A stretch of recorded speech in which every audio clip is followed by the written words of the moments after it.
lust er een kop? Koffie, koffie, lekker bakkie koffie. Wat knapt de mens daarvan op? Je kan heel lang leven en blijft ook gezond als je mij nooit op de koffie komt. Koffie, koffie, lekker bakkie koffie. Wat knapt de mens daarvan op?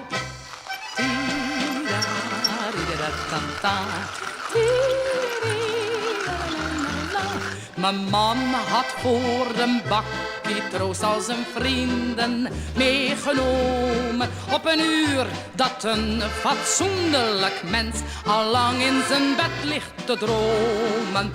Ik hoorde in de keuken wel, ze zaten moppen te tappen. Maar toen ik met koffie naar binnen kwam, begonnen ze te kloppen.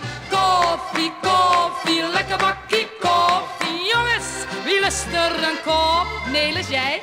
Koffie, koffie, lekker bakkie koffie. Wat knapt de mens daarvan op?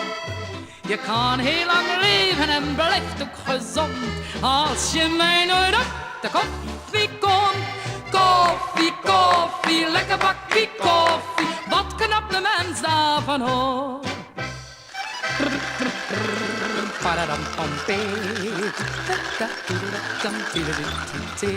De koffie ging erin als koek en ik kreeg een complimentje. Maar ik dacht, gaan jullie nu naar huis? Ik sluit voor vanavond mijn tentje.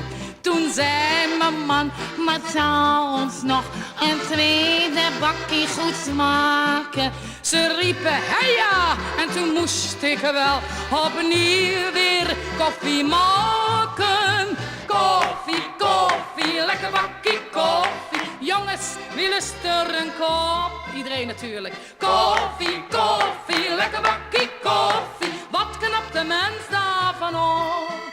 Je kan heel lang leven en blijft ook gezond als je mij nooit op de koffie komt.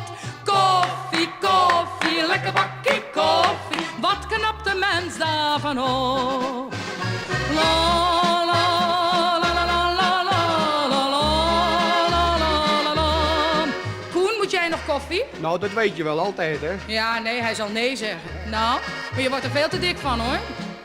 Je kan heel lang leven en je blijft ook gezond als je mij nooit op de koffie